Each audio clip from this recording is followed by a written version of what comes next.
Assalamu alaikum, grade 5. Hope you all are doing well. Today we are going to start lesson number 2 of your book, that is World Climate. World Climate में हम सबसे पहले पढ़ेंगे weather के बारे में कि what is weather, weather क्या होता है. So the weather is the day-to-day conditions of heat and cold, humidity, cloudiness, dryness or rain in any place. इसका मतलब है weather हमारे पास day-to-day conditions को यानी रोज़ की conditions को कहते हैं of heat and cold, यानी रोज़ का जो हमारे पास मौसम होता है या सर्दी होती है या गर्मी होती है या फिर humidity या फिर हवा में नमी होती है या कह सकते हैं cloudiness या फिर बादल होते हैं एक दिन या ड्राइनेस बहुत खुश्क मौसम होता है और रेन इन एनी प्लेस या फिर बारिश हो रही होती है किसी भी जगह पे किसी भी कंट्री में. लेकिन ये मौसम वो मौसम होते हैं जो रोज़ के होते हैं यानी डे टू डे कंडीशंस का मतलब है ऐसी कंडीशंस जो दिन के हिसाब से बदलती है. यानी आज अगर क्लाउड्स हैं तो अगले दिन बारिश भी हो सकती है, उससे नेक्स्ट डे सूरज भी यानी मौसम खुश भी होता है हो सकता है. तो इस डे टू डे कंडीशंस को हम कहते हैं वेदर. उसके बाद पढ़ते हैं क्लाइमेट. क्लाइमेट क्या होता है? क्लाइमेट में लिखा हुआ है this are the weather conditions for a long period of time in an area. इसका मीनिंग है आपने वेदर और क्लाइमेट को आपस में कंफ्यूज नहीं करना. वेदर हमने बात की थी weather day to day conditions यानी रोज का जो मौसम होता है जो चेंज होता रहता है दिन के हिसाब से उसको हम कहते हैं वेदर. एंड क्लाइमेट हम कहते हैं वो वेदर जो काफ़ी टाइम तक एक जगह पे यानी एक कंट्री में एक टाइप का वेदर काफ़ी टाइम तक means long period of time काफ़ी टाइम यानी हम ले सकते हैं कि पूरा साल तक या कुछ सालों तक या कुछ मंथ्स तक जो है एक ही वेदर रहता है. यानी एक ईयर आप लोग ले सकते हैं कि एक कंट्री में एक 1 ईयर तक एक ही किस्म का वेदर रहता है. जैसे हम एग्जांपल ले सकते हैं कनाडा की एग्जांपल हम ले सकते हैं. वहाँ पे होता है कोल्ड क्लाइमेट होता है पूरे साल तक हम ले सकते हैं उसका पूरा कोल्ड क्लाइमेट होता है. तो ये चीज़ आती है क्लाइमेट में. जब भी कोई वेदर काफ़ी अरसे तक काफ़ी लॉन्ग पीरियड ऑफ टाइम तक एक ही जगह पर एक ही जैसा वेदर रहता है उसको हम उस जगह का क्लाइमेट कहते हैं. तो इनका डिफरेंस क्या हो गया? वेदर हम कहते हैं डे टू डे कंडीशंस को एंड क्लाइमेट हम कहते हैं ऐसा वेदर जो लॉन्ग पीरियड ऑफ टाइम तक हो किसी भी जगह का. आगे लिखा हुआ है क्लाइमेट में a place close to the north pole और the south pole is very cold throughout the year. जैसे मैंने आपको बताया कि क्लाइमेट एक ऐसा वेदर होता है जो काफ़ी टाइम तक इसमें आपको मेंशन किया गया है ईयर पूरे साल तक एक ऐसी जगह जो नॉर्थ पोल या जैसे मैंने आपको स्टार्ट में बताया था कि नॉर्थ पोल कहाँ पे होता है और साउथ पोल कहाँ पे होता है. North pole at the bottom and north pole at the top and south pole at the bottom. So उनके इर्द गिर्द यानी नॉर्थ पोल और साउथ पोल के एरिया में जो कंट्रीज आती है उनका वेदर क्या कह रहे हैं? कोल्ड रहता है. उनका वेदर जो रहता है सर्द रहता है थ्रू आउट द ईयर. पूरे साल के लिए उनका वेदर जो होता है कोल्ड होता है. नेक्स्ट लिखा हुआ है a place close to the equator is usually very hot throughout the year.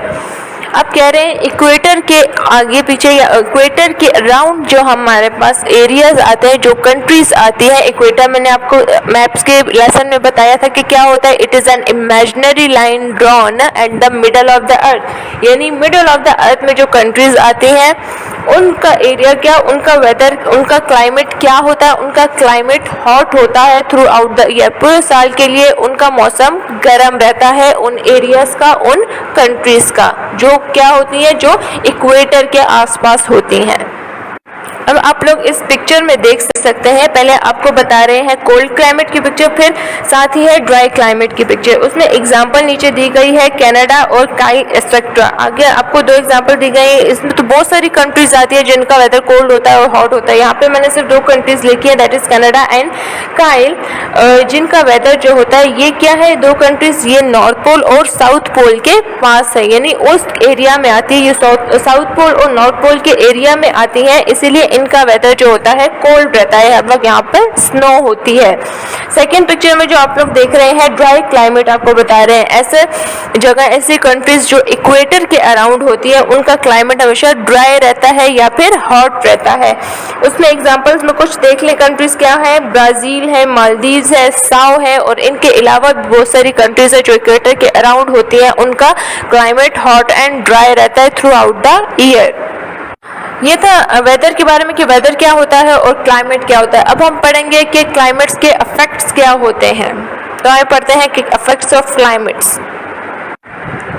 Climate has a great effect on people and the way they live. Climate great effect करता है people के, यानी जो लोग रहते हैं उस पर क्लाइमेट इफेक्ट करता है, और उनके रहन सहन, द वे दे लिव, और उनके रहन सहन पे भी इफेक्ट करता है। किस तरह इफेक्ट करता है? It affects the clothes we wear, food we eat and the way we spend our leisure time. ये किसको अफेक्ट करता है? हमारे कपड़ों को अफेक्ट करता है, हम जो कपड़े पहनते हैं, हम जो खाना खाते हैं, and the way we spend our leisure time.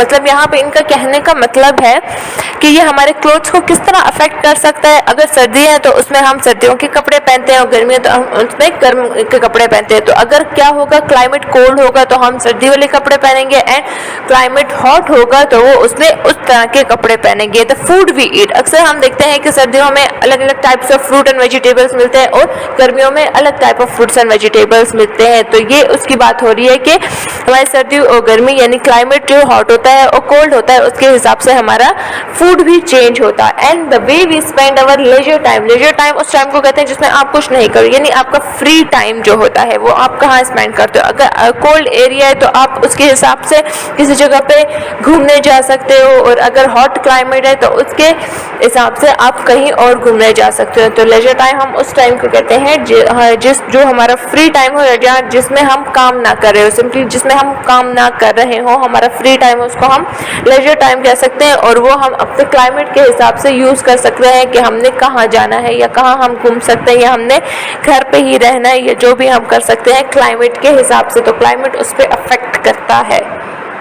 जैसे कोल्ड क्लाइमेट होता है तो मोस्टली पीपल बाहर नहीं जाते, वो अंदर ही अपने घरों में ही रहते हैं, इनडोर्स एक्टिविटीज़ परफॉर्म करते हैं। और जैसे ही हॉट क्लाइमेट हो जाता है तो वो यूजुअली प्रेफर करते हैं कि वो आउटडोर एक्टिविटीज़ में पार्ट लें, और वो बाहर जाकर खेलें या कोई भी एक्टिविटी परफॉर्म करें। ऊपर हमने पढ़ा था कि ये हमारे फूड को कैसे अफेक्ट करता है। तो हम नेक्स्ट पढ़ रहे हैं क्रॉप्स के बारे में। इसमें हमें ये भी समझ आ जाएगी कि हमारे फूड को क्लाइमेट कैसे अफेक्ट करता है। क्रॉप्स में क्या है? Some crops grow well in cold climate while some in warmer climate. यहाँ पे कह रहे हैं कि कुछ क्रॉप्स ग्रो करते हैं कोल्ड क्लाइमेट, यानी उस मौसम में जब वहाँ पे सर्दी होती है वहाँ पे कुछ क्रॉप्स ग्रो करते हैं, और कुछ क्रॉप्स जो है वहाँ पे ग्रो करते हैं जहाँ पे मौसम गर्म होता है, यानी वार्म क्लाइमेट में ग्रो करते हैं। उनकी एग्जांपल दी गई है वीट जो है, वीट हमारे पास गंदम कहाँ पे ग्रो करती है? ग्रोज वेल इन वाइल्डर क्लाइमेट। तो वीट हमारे पास कहाँ पे ग्रो कर रहे हैं? वीट हमारे पास ग्रो कर रहा है माइल्डर क्लाइमेट में। माइल्डर क्लाइमेट ऐसा होता है जो ज़्यादा ना सर्द, जहाँ पे ना ज़्यादा कोल्ड क्लाइमेट होता है, जहाँ पे ना ज़्यादा हॉट क्लाइमेट होता है, मीन्स माइल्ड क्लाइमेट, दरमियाना हम जिसको कह सकते हैं, इन बिटवीन। तो वीट गंदम यानी ऐसी जगह पे, ऐसी क्रॉप ऐसी जगह पे ग्रो करती है जहाँ पे माइल्ड क्लाइमेट हो। नेक्स्ट एग्जाम्पल है हमारे पास राइस की। चावल, चावल कहाँ ग्रो करते हैं? Rice grows well in warm wet climate. यहाँ पे कह रहे हैं कि राइस ऐसी क्रॉप है जो ग्रो करती है हमारे पास हॉट क्लाइमेट पे, वार्म क्लाइमेट पे, बट ऐसा क्लाइमेट जो वेट भी हो, एक तो वो वार्म भी हो और दूसरा वेट भी हो, ऐसे एरिया में राइस ग्रो करते हैं, राइस की क्रॉप्स ग्रो करती हैं। नीचे लिखा हुआ है the food habits of people depend on crops that are grown locally. अब यहाँ पे कह रहे हैं पीपल की फूड हैबिट्स जो है, जिन्हें वो जो खाना खाते हैं वो किस पे डिपेंड करता है? उन क्रॉप्स पे ग्रो डिपेंड करता है जो ग्रो होती हैं लोकली, यानी जो क्रॉप्स ग्रो की जाती हैं वही लोग खाते हैं। तो क्या हो गया कि हम क्लाइमेट, अब ये क्लाइमेट ने इस पे अफेक्ट किया ना, क्योंकि अगर क्लाइमेट, एक क्रॉप जो है एक जगह के क्लाइमेट में, कोल्ड क्लाइमेट में ग्रो कर रही है तो वहाँ के लोग वही चीज़ खाएंगे, और दूसरी तरह की जो क्रॉप्स होती हैं जैसे वीट है वो माइल्ड क्लाइमेट में ग्रो कर रही हैं, तो वहाँ पे जो वहाँ उस एरिया में जो लोग रहते हैं वो उसी तरह की, उसी क्रॉप्स पे जो खाना बनता है वो सारी फूड जो है वो खाएंगे। तो इस तरह उनकी फूड हैबिट्स जो होती है कौन किससे अफेक्ट होती है? क्लाइमेट से अफेक्ट होती है। That was all for today's lecture। आज के लेक्चर में हमने पढ़ा किसके बारे में? वर्ल्ड क्लाइमेट में हमने पढ़ा सबसे पहले वेदर के बारे में कि वेदर किसको कहते हैं? Weather day to day conditions को कहते हैं। नेक्स्ट हमने पढ़ा था क्लाइमेट के बारे में, पे हमने ये पढ़ा कि what is the difference between weather and climate, that weather is a day to day conditions and climate is a condition, is a weather for the long period of time in any area. किसी भी area में काफ़ी time तक कोई भी weather हो उसको उसका क्लाइमेट कहते हैं। देन हमने पढ़ा कि places close to the north and south pole are cold throughout the year. Then we studied place close to the equator. Equator के बारे में हमने पढ़ा, that is an imaginary line crossing between the middle of the earth, crossing in the middle of the earth, that is usually hot, and the places close to the equator is usually hot throughout the year. उसके बाद हमने पढ़ा effects of climates के क्या different effects होते हैं. सबसे पहले हमने पढ़ा कि क्लाइमेट्स के पीपल पे, लोगों पे क्या इफेक्ट होते हैं और उनके रहन सहन, the way they live, how the climate affects how they live. उसके बाद पढ़ा कि हमने क्लाइमेट कैसे अफेक्ट करता है clothes we wear, the food we eat and the way we spend our leisure time. के हमारे क्लोथ्स, हम जो कपड़े पहनते हैं, हम जो खाना खाते हैं, एंड हमारा जो फ्री टाइम होता है वो हम कहाँ स्पेंड करते हैं. तो ये सारी चीज़ों पे कौन अफेक्ट करता है? क्लाइमेट अफेक्ट करता है. सेकंड हमने पढ़ा क्रॉप्स के बारे में कि कुछ क्रॉप्स जो होती हैं कोल्ड क्लाइमेट में ग्रो करती हैं, कुछ क्रॉप्स जो है वार्मर क्लाइमेट में यानी हॉट क्लाइमेट में ग्रो करती है. फिर हमने उसकी एग्जांपल्स पढ़ी कि वीट कहाँ ग्रो करती है, माइल्डर क्लाइमेट में ग्रो करती है, और राइस यानी चावल कहाँ ग्रो करते हैं, वार्म और वेट क्लाइमेट में ग्रो करते हैं. फिर लास्ट में हमने पढ़ा कि फूड हैबिट जो होती हैं पीपल की जो उस एरिया में रहते हैं वो किस पे डिपेंड करती है, उन क्रॉप्स पे डिपेंड करती हैं जो उस एरिया में ग्रो की जाती हैं. तो सब पूरे लेक्चर को आप अच्छे से दोबारा 2-3 बार पढ़ेंगे तो आपको और भी ज़्यादा अच्छे से समझ आ जाएगा. तो इसको पढ़ें और समझें. नेक्स्ट लेक्चर में हम पढ़ेंगे कि टेम्परेचर के बारे में और आगे उसकी कि वो टेम्परेचर उसको कैसे अफेक्ट करता है और उसकी डिटेल के बारे में. Until then take care of yourselves. अल्लाह हाफिज़.